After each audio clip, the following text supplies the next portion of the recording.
Hello again, everyone, and welcome. Wait a second. Sorry. It's Something okay. is something's amiss. Um hmm, cool. Hello again, everyone, and welcome to Celebrity Stage Stories with Jerry Strauss. That's me, and we are here because of our friends in part Edge Magazine. We know all about them. We are brought to you by Edge Magazine, and each issue of Edge explores a compelling cultural theme with an intriguing blend of essays, articles, interviews, artwork, and photography, along with interviews with the biggest names in TV, movies, music, and more. Kind of like, wait, I'm not pointing the right. My goodness. I really got to work on this. I really do. We we want you to visit Edge Magazine's website for free digital versions of the magazine, exclusive digital content, and more at edgemagonline.com, and follow them on Facebook, Twitter, and Instagram today. And today, we are going to turn things around because we have an amazing guest, an amazing conversation ahead of us. And I'm excited because I think this is going to be the kind of chat that we're going to look back on in 5 years and 10 years and 20 years and say, oh my God, we got to talk to her way back then when things were just beginning. You know her, you love her, you've seen her on shows like all that.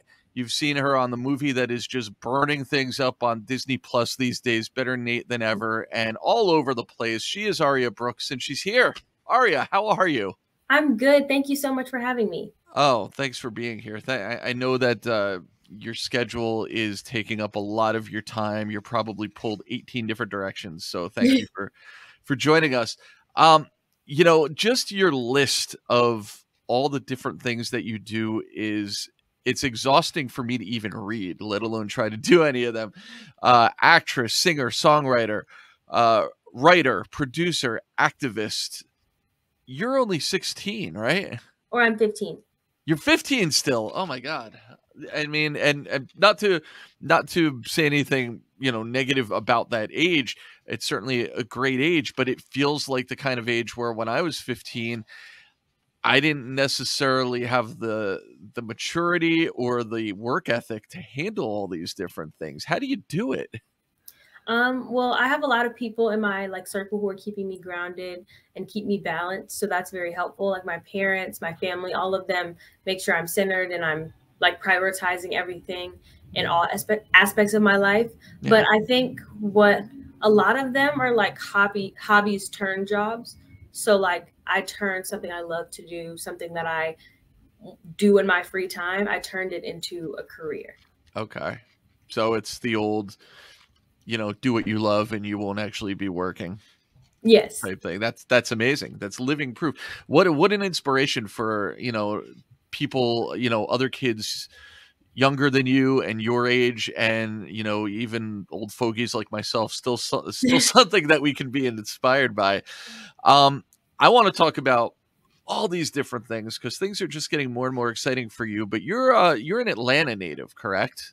Yes. So how did everything start for you, and what I guess what I really want to know is what started for you first? Like, was it the music? Was it the acting? Was there a particular lane that kind of got this whole ball rolling for you? Well, both of my parents, they're music educators. So I grew up around music and just performing arts in general. So then, later down the line, after doing local shows and things like that, for fun, I started truly wanting to pursue an acting career when I was 10. And that's when I feel like the music branched out into performing, and that branched into TV and film. So technically it started with music, but now I love them both equally. They're both in my blood almost, and they're what I want to continue to do forever. And when you say acting, I know you've already had a variety of different types of roles, but a lot of people first got to know you on All That, which for those of you who, if for some reason you don't know, is basically Nickelodeon's Saturday Night Live franchise. Like over the course of many years, that's sort of the niche they've carved out for themselves, and you got to join that legacy, that very rich legacy, and be a part of that tradition that is all that. Was comedy something that was a focus for you from the start, or is that something that you kind of fell into when the opportunity came along? I would say it's a mixture of both. I think from the start, like what did it for me was watching Jessie. I was watching Disney Channel and I saw Sky Jackson and I was like, I want to be just like her. I want to do things that she's doing. And I want to be like her. And of course, that's a comedy show. So I think I really wanted to book like a Disney TV show or a Nickelodeon show or something like that from the jump. But like I was kind of open to anything. I just wanted to be an actor, whatever I was doing. And I think comedy just, it's what I do every day, all day. Like that's how I am with my friends, always cracking jokes. So it just, I think that came very naturally to me instantly. And I think I gravitated towards it at first. What's it like to, because we hear so much, not to compare it, but there's been so many stories told about the legacy of Saturday Night Live, but not so much yet about all that. I think we're still due for, that big documentary or that big kind of tell all, but, just all these stories that I'm sure are out there, because I think people underestimate what a cool and enduring and popular thing that it is unto itself. But what's it like being a part of that environment? Is there a lot of like improvisation, or is it largely scripted, or how does that work? It is scripted, but they're like very open to things like that. So like one of my characters I did in my audition, they added it to the show, and it was like a recurring character for me. I suggested like doing a Rihanna character, and they added that to the show. And when we're on set, there's a lot of things that change on the day. So like throughout the week we rehearse it and it might change pretty frequently throughout rehearsal, but then on the day, all of that could go out the window. They could stick to it heavily. It just depends. So it's very open at times to like whatever works, because whatever gets the audience reaction, since it was a live audience. It feels like the kind of thing where the vibe needs to be kind of light and funny, like all week long, just to kind of keep that mood going and flow into the tapings. Is that the way that that you felt like it was during your time there? I definitely feel like throughout rehearsals were always very fun because they were just, we got to try stuff. We got to play around with things. And like, we always got the energy from whoever was watching our rehearsal. We always got laughs in the funny parts and things like that. So it didn't feel like super serious. And that built up to the show every time. Awesome. Awesome. Now, something else that a lot of people have been talking about, I know that my kids really enjoyed the movie Better Nate Than Ever, which is Disney Plus. You're part of a cast that includes Lisa Kudrow, Joshua Bassett, Ruby Wood, Michelle Federer. Big cast, lots of talent, lots of laughs there as well. Very different from performing in front of a studio audience. Was this your first big like movie, like on set project that you were a part of? It was my first lead role in a movie like that. So it was definitely like a lot of firsts throughout that experience. Yeah. Did you, I mean, at this point in your career, have you come to enjoy that type of atmosphere, being on a set, doing lots of takes, equally to, being on a, performing in front of a studio audience, or all the other very different things that you've done? I definitely enjoyed it a lot. I think a big part of it was also the people I was surrounded by, because we had such an amazing cast and crew too. So like just the energy on set and the vibe there was already enough to make it super fun for me. But I really liked the way the movie worked, especially because we were on location a lot of times. We were in New York, so I got to explore these places like when we weren't filming, when we were filming too. So that was a very fun experience. Awesome. That's really cool. Now, I have to believe that even now you're reaching this fever pitch where every month, every week, maybe even every day, as these projects that you've done are gaining in popularity, you're finding yourself being recognized more than more. Your social following is growing. You're just becoming bigger and bigger. Do you feel that out in the world? Like, do you feel more and more people kind of looking at you or pointing at you or clearly recognizing you as somebody that they know and they watch and love? I'm definitely starting to feel it.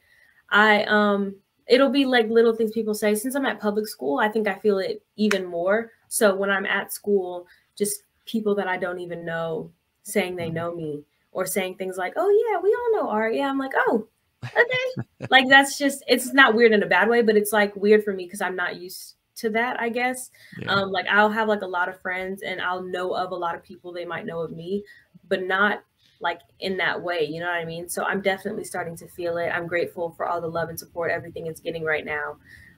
So I like it. It's nice. That's awesome. I mean, clearly you're embracing kind of putting yourself out there in the world on some level, because your activity on social media, you know, you put out great stuff and you are really gaining big followings on social media, over 233,000 followers on TikTok, 12 million likes. Instagram, you got over 20,000. Twitter verified, your own YouTube channel that's just skyrocketing. Like, people are clearly interested in making you kind of a part of their everyday lives. Is that something that you kind of enjoy building upon? I think that it has its pros and cons, but overall, I like it. I like that people are recognizing the things that I've been working so hard for. Like, it's nice when your hard work actually starts to reap benefits, and I like it. I like that people enjoy what I'm putting out. And then at times it is difficult because, like, to an extent, I want certain aspects of my life to maybe be private or whatever, and I'm doing a good job of keeping it private, keeping things between me, my family, and my friends. But after a while, certain things like I can't do, or else it's out for everybody to see. You have to figure out where that line is, I guess, right? Yeah. Yeah. Now, music is a totally different side of your career. As if you weren't busy enough with everything that we've talked about so far, you've got this growing music career. When do you have time to record, to, you know, figure out what your next song, like, when do you have time to do any of that? Well, like I was saying before, it is like writing songs is like a hobby for me. I write songs about literally any and everything all the time. Like, anywhere I am, just jotting it down in my notebook if I get a song idea. So it's just kind of, I don't know, it just happens. It's like when you have little hobbies that you might do around the house, it's like that, except I like made a career out of it. So I don't know. I make the time because that's what I do in my free time. So do I really have free time? I don't know. I assume at some point you sleep. I'm hoping. A little bit sometimes. A little bit. Depends on the day. I just want to ask you about a couple people that you've had a chance to work with, just to hit on some of these other projects that we really shouldn't breeze by, but we just kind of have to because there's so much to hit upon. But Harriet, a film that you were a part of, it included Leslie Odom Jr., Clark Peters, Vanessa Bell Calloway. What was it like being a part of a film that got a lot of critical acclaim? I think it was really cool. That was like my first project. Yeah, that was my first like big project. So working with big name people and on a real set was very different for me, and I enjoyed every second of it. Obviously, because I'm still doing it, I'm still acting, but I really enjoyed that experience, and working with everyone there was super nice. Awesome. And you also did a movie this is a Netflix anthology series. You were part of Dolly Parton's Heartstrings. Did you have a chance to meet Dolly at all? Yes, I met her once during the table read. She came in, I think she was rehearsing or maybe filming a different episode while we were doing our table read, but I got to meet her. She came around just super sweet and outgoing and hugged everybody. Like, it was, I'm sure that wouldn't slide now with COVID, but she came around and like, she was just the sweetest thing. It was so nice to meet her. That's really awesome. You worked with Delta Burke, Kathleen Turner, Kimberly Williams Paisley, Julianne Hough. I always mispronounce her name, from Dancing with the Stars. Like, what a wide variety of really cool people that you've had a chance to work with so early on. Like, a who's who, really. Well, thank you. It's very, very honoring to be able to work with those kind of people, and like my name is in the same category as them. And by the way, everyone, in addition to all that we have discussed so far, Aria is also very active about social justice issues. You're supporting causes like Black Lives Matter, mental health, Glad Spirit Day, Transgender Day of Remembrance, the International Day of Tolerance. National Stop the Violence Day, like all throughout the calendar year, you've got something going on where you're supporting such great causes. Um, it's got to be just very personally important for you to, I guess, keep part of your time, part of your energy and your life force towards those types of things, right? Definitely. I feel like for me, activism, and I've never really called it that. I guess obviously that's what it is, but I think there's an activist in everybody. Everybody needs to speak up.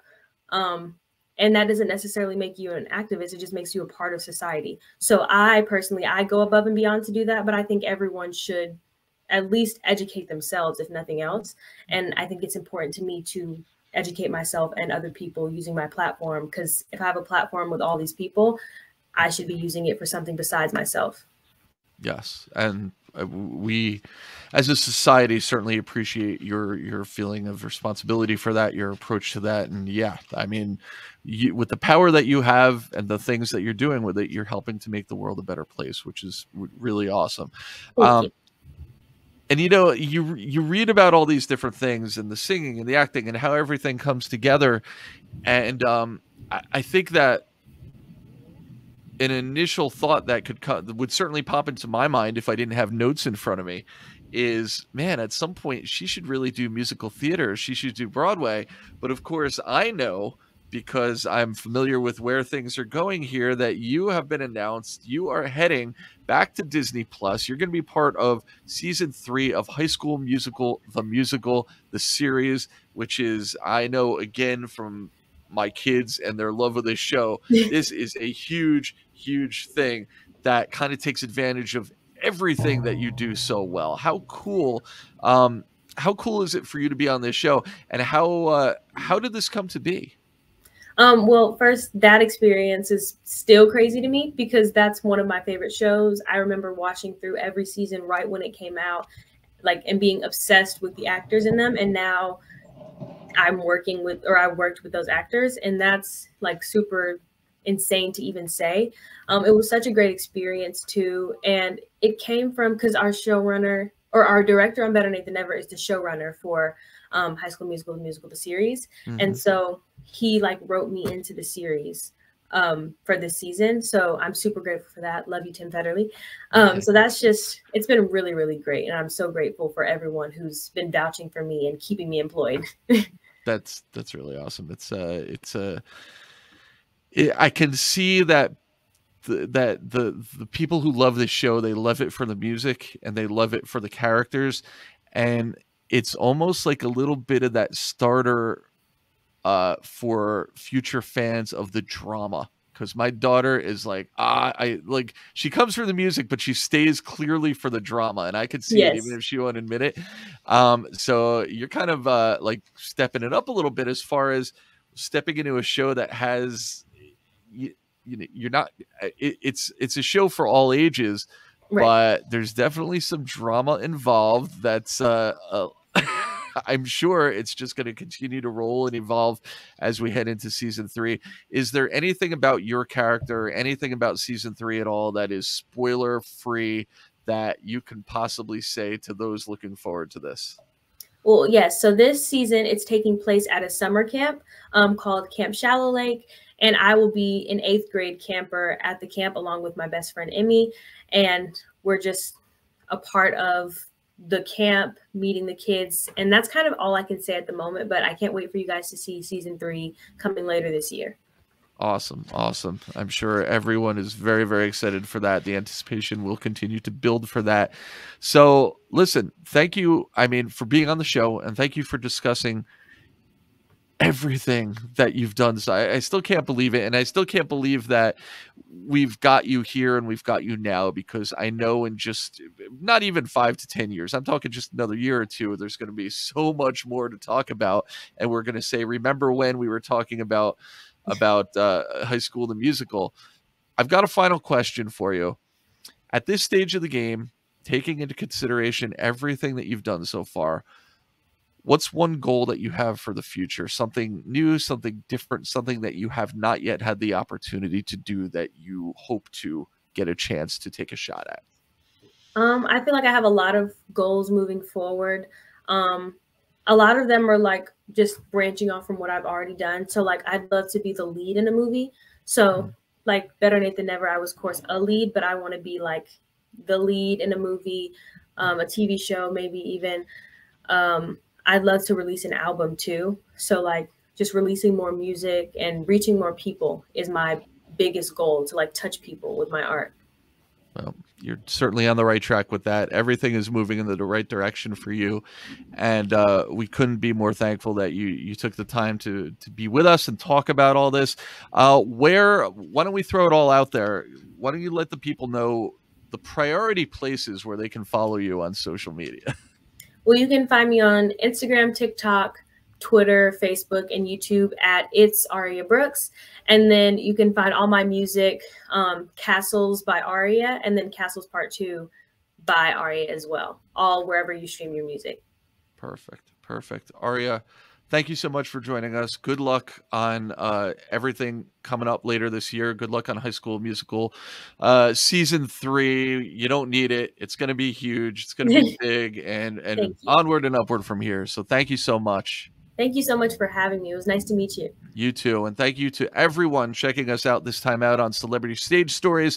Thank you for checking us out via our outlets with our good friends at Edge Magazine. Again, edgemagonline.com. And subscribe, share, wherever you're checking us out. We're going to see you next time here on Celebrity Stage Stories. Thanks, guys. Thanks, Aria. Thank you.